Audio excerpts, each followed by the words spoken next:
All right, what is good, ladies and gentlemen? It is the Master Reviewer back again with another review, and today we are doing a review for Daredevil 2003. This is the Daredevil movie which came out in 2003. I watched it for the first time. It is not a rewatch, and yeah, let us just get into it, starting off with the plot.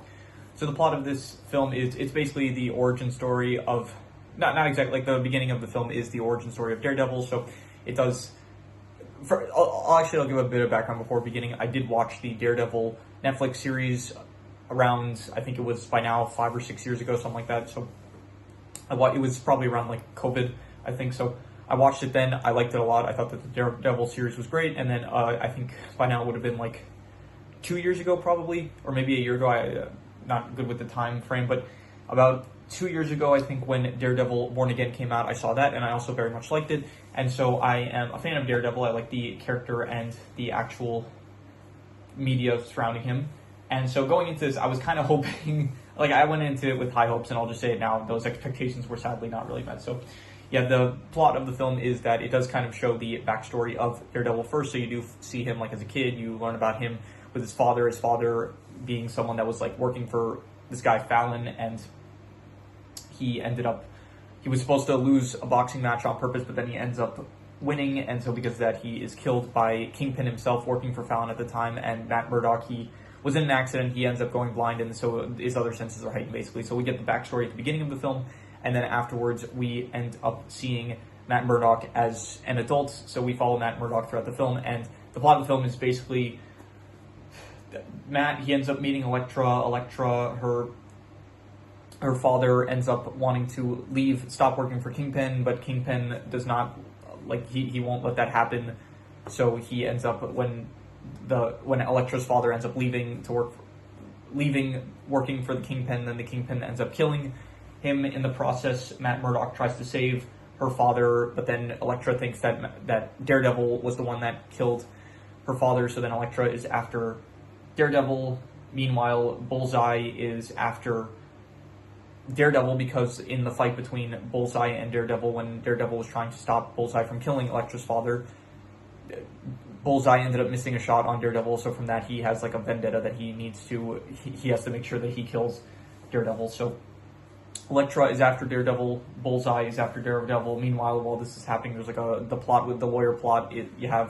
But before this happens, actually, there was a whole thing where Matt was trying to he was in court, and then there was this guy that I think raped a woman, and so he knows that he's lying because he could hear his heartbeat. It's like he can tell if someone's lying based on their heartbeat, so that guy ends up getting acquitted. And so we do have like a scene where apparently Daredevil kills in this movie, which I didn't really like as much. I kind of liked it in the Netflix series where he does not kill. I thought that was a better choice for his character, so he ends up killing the guy. That was earlier on. And skip back to where I was talking about.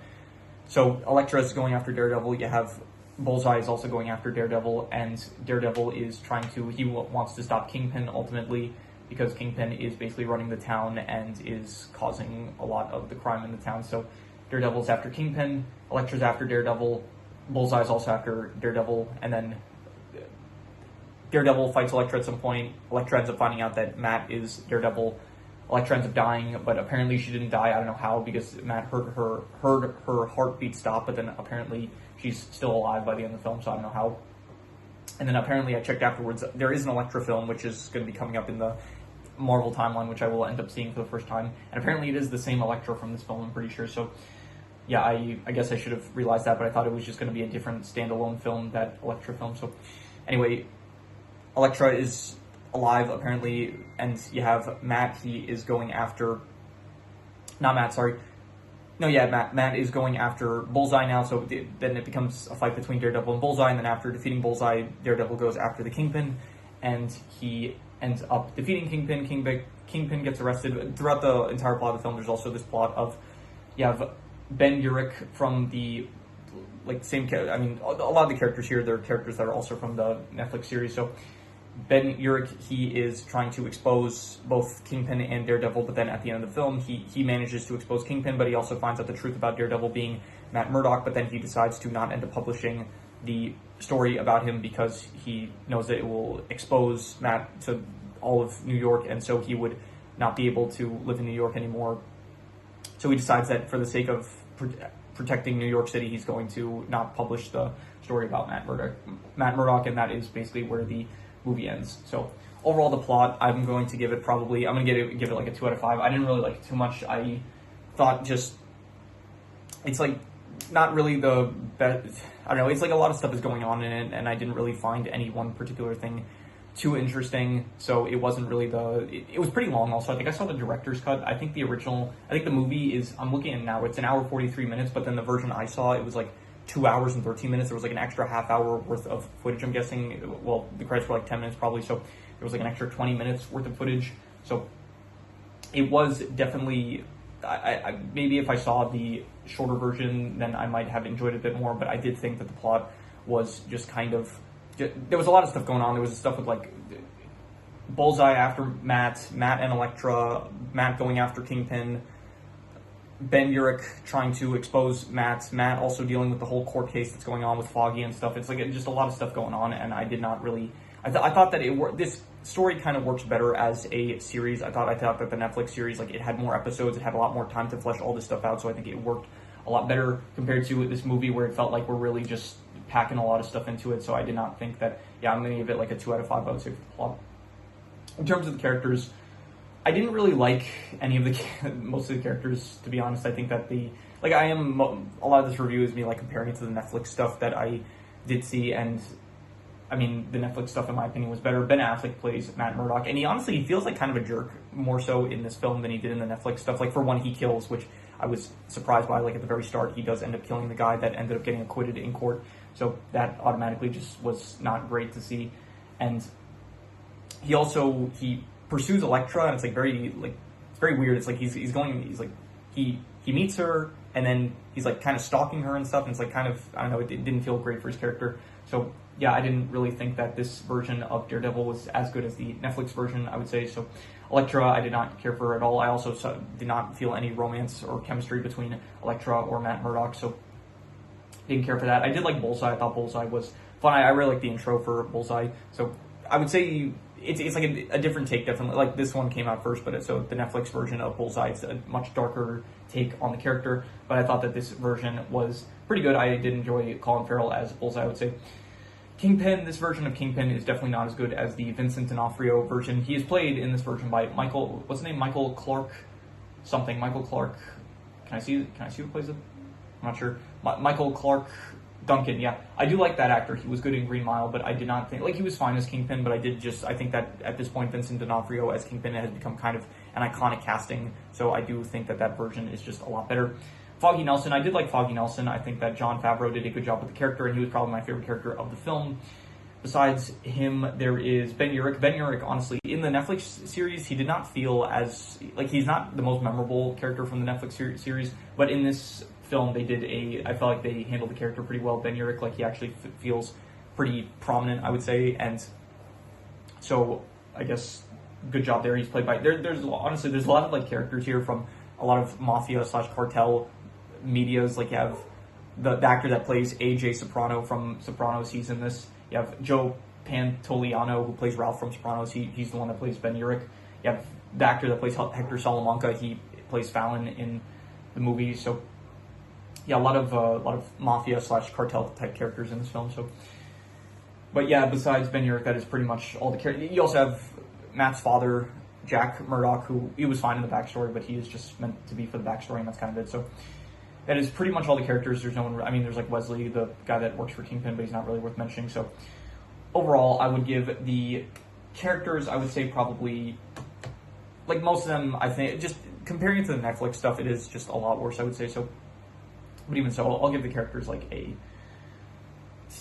I'll go like a 5 out of 10. I'll say, like, they're not good, but they're not, like, there's some good ones, but there's also some bad ones, so it just balances out. I'll say to like a 5 out of 10, not good or bad. In terms of the settings, it takes place in Hell's Kitchen, like the Netflix series does, and I did not really care for any of the settings. It's all pretty dark, like Daredevil being a vigilante that fights at night. A lot of the fight scenes and stuff are in dark areas, which I didn't really think was, like, it's also the case for the Netflix series, but by the time you get to, like, the Netflix series, it takes place in, like, the 2010s, like, late 2010s, so the camera work, looks a lot better, I would say. So, like, the visuals, the settings and stuff, they look nicer, I would say, and it feels more in tune with actual theme of the show, I would say. So yeah, in terms of these settings, they were not great. There was like the court scenes. I thought those are always good. I always like court scenes, I would say. So yeah, but besides the court areas, there weren't real. There was like Kingpin's the final confrontation area between Daredevil and Kingpin, which I didn't really care for.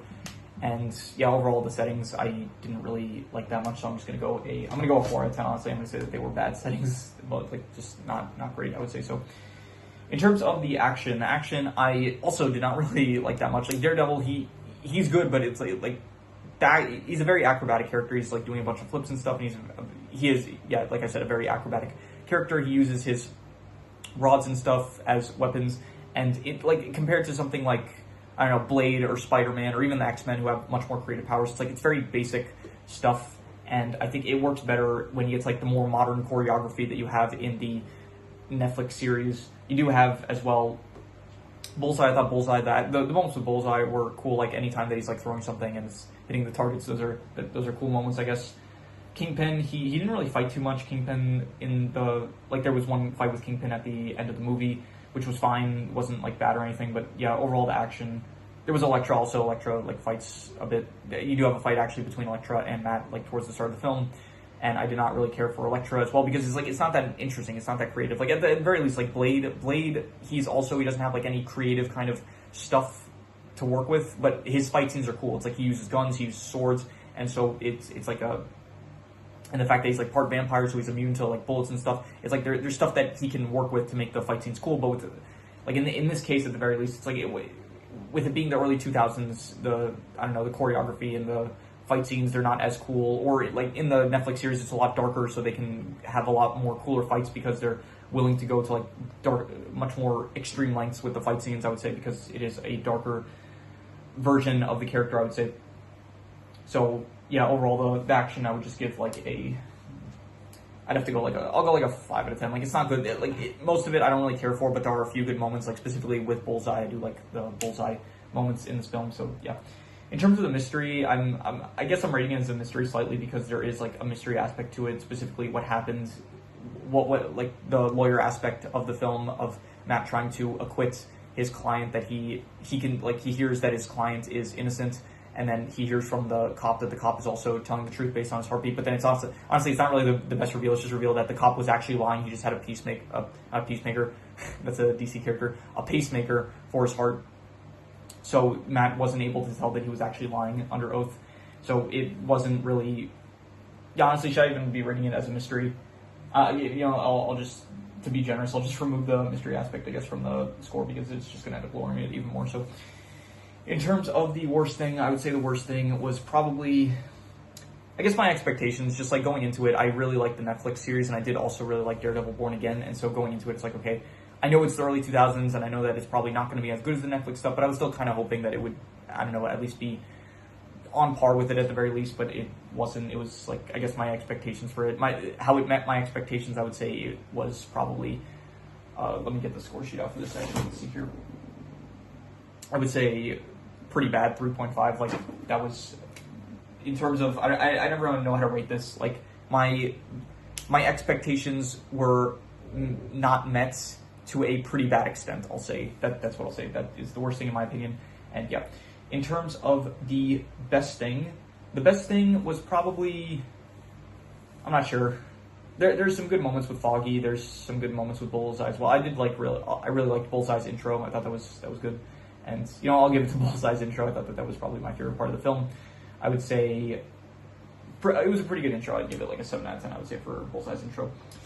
Yeah, that's all the scores. Some extra notes. Let's see here. I'm surprised that Daredevil doesn't get hearing loss. Like, his ears are heightened, but even so, it's like if your sense of hearing is heightened, and it's like you hear all this stuff constantly, all the time, all the noise, then I'm assuming like your eardrum, like the sound is going to end up ruining your I'm not good with I don't know the actual anatomy of the ear, but like it's not good for you. Like you'll get hearing loss. So I'm surprised that like even in the film, it's like Bullseye too. When he fights Daredevil, he makes like a lot of noise in order to discombobulate Daredevil. So I'm surprised that Daredevil hasn't lost his hearing at this point. So I did mention how he kills at the start of this film, which that wasn't a great start because I did like the aspect of his character especially like when it gets into the seasons in Daredevil, when it's like the Punisher gets introduced, and then there's this like more ideological conflict of like, should you kill criminals or not? So I thought that was one of the best parts about the Netflix series, and so just to have Daredevil fine with killing in this, like he has like a ideological battle with himself of like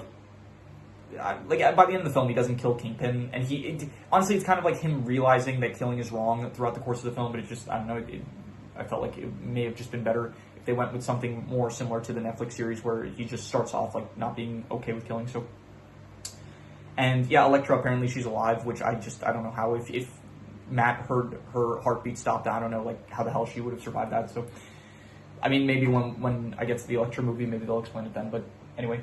Yeah, that is all the extra notes, so I'm going to do the calculations. So King Crimson. Alright, so it ends up coming out to exactly a 4.75, which would be between a 4.5 and a 5, which would be not good or bad, more so leaning on the bad side. And I'm going to be a bit harsher with it. I would probably just give it about I think like probably just between, honestly, like a 4 to a 4.5, I would say. Like between bad and not good.